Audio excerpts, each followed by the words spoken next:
Thank you for joining me as I explain the new skilled and rehab spreadsheet, which is now found on the computer on the share drive.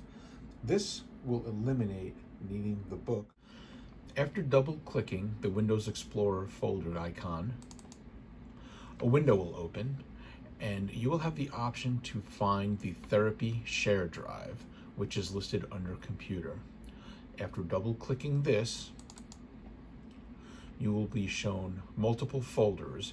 If you go to the third folder down, the occupational therapy information folder, and double click on that, you will be guided to the OT communication sheets folder. And after double clicking on that, you will have the option to open the rehab communication sheet or the skilled nursing communication sheet. Both sheets are identical. This is the spreadsheet that is to be filled out upon evaluation with all of the pertinent information and updated at least weekly for the meetings. Now we'll just go through the spreadsheet section by section. Here we have the header section, and this has pertinent information including name, room number, who the patient lives with, the diagnosis of the patient, the frequency the patient is to be seen, the evaluation date, the duration of time you are recommending the patient be seen, and the date of discharge based on the duration recommended. Also, the minutes required. If speech is not involved with the rehabber, that would be 90 minutes, and if speech is involved, it would adjust accordingly. This is a very important section right here, and this is the precautions section. It is important that this is filled out. If there are no precautions, please list no precautions listed so the therapist is confident. If someone is picking up your patient, the therapist is confident that they're not forgetting any precautions. The next section is the functional status section. Date, ADLs, grooming, transfers, and various other information is listed along the left side. There is also a place to put a date.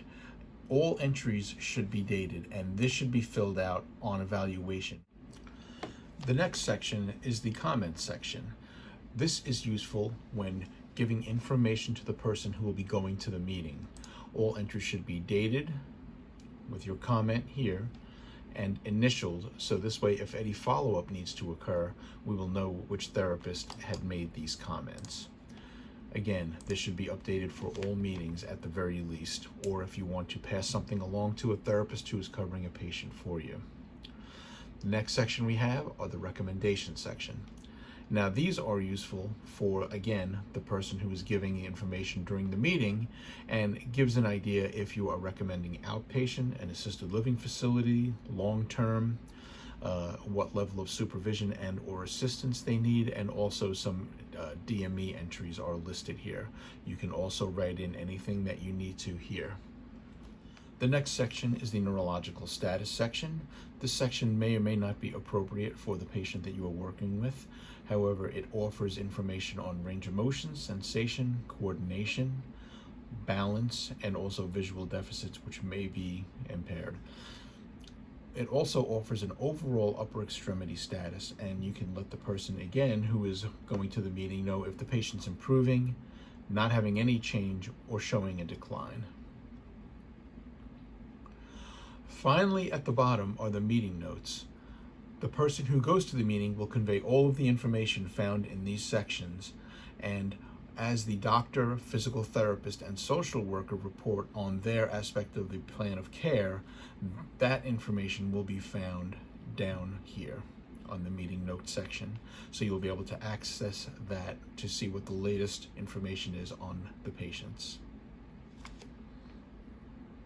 And now we'll go to a form that has been filled out, and I will explain how to fill some of these areas out. If you look at the bottom of the page, there are multiple tabs at the bottom here. Here is the template section, and here are respective room numbers for every patient on that unit. This is the rehab unit, so there are 6 tabs with 6 rooms. If we go to this room, room 2, I've blocked out for HIPAA purposes the name of the patient. However, all of the other information should be here. We have the room number, we have the patient lives with their roommate, Diagnosis is CVA. The frequency is at least 5 times per week. The evaluation was performed on August 18th with a 2-week duration recommended, and the date of discharge would be September 1st. The precautions, there are none, so it says none listed. Under the functional status section, the evaluation, the patient required min assist for upper body self-care and max assist for lower body self-care. And down the line, as you can see. August 19th, there was a change in status, so it was redocumented that there was min assist uppers, but mod assist for lowers. So the patient is showing some improvement, as well as with grooming requiring min assist. If we move down to the comment section, you can see that it's dated August 19th, and this patient does not want to be here longer than she needs to be, and is not really open to suggestions. The person did not fill in their initials, but that should be filled out. No recommendations are given yet, as it's very early in the plan of care. However, for the neurological status, this patient's active range of motion is severely limited. Sensation is within functional limits, but gross and fine coordination are also severely limited. From the meeting on 8/18, the person who went to the meeting is conveying the information that there was an IDT on Thursday. The patient can be a little odd and is getting some return in the arm. So this is the information that you can find on this sheet. When filling out the sheets, there are some helpful hints. Always date across the top. And if you are filling out the sheet but there has not been a change in status, you can left click on this box, and when the black cross appears, you just drag that over and it will show that there is no change. Another helpful hint is if you are trying to highlight multiple areas, as this therapist has done, the easiest way to do that is to hold down the control key on the keyboard and click on the various items that you want to highlight. Here, here. I'm still holding down the control key. And now that these are all highlighted, you would come up here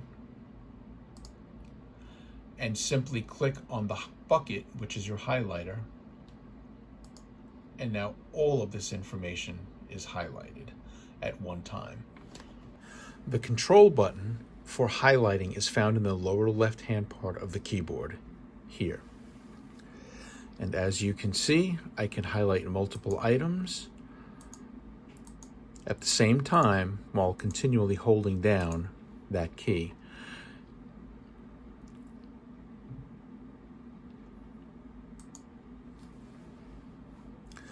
And then you just hit the highlight button and your multiple items will be highlighted. The goal is to minimize the length of time it takes to document on the sheet, so try to utilize these tactics to make it easier. So let's say that your patient has been discharged today and you want to get a fresh sheet. This information is no longer pertinent as the patient has discharged, so what you would do is you would come down to your tabs, find the template tab. This is a fresh sheet with no information on it. You would select the entire sheet, right click, copy the sheet, come back to the room of the discharged patient, come to the upper left hand corner, right click, paste the sheet, and now you have in room 5 a fresh sheet to work off of. It is very important after you finish your work that you save your work and then immediately exit out of the system. If you do not exit out of the system, these sheets will be locked up and no one else will be able to document on these sheets until you exit out. If the sheet is locked up, you will have the opportunity to read the material on the sheets, but you will not be able to document anything. So it is very important that we be mindful of others and exit out of the sheet as soon as you are finished with your work. PRNs especially, please fill this out after seeing a patient, so this way the primary therapist knows what was done and how the treatment session went when they return the next day.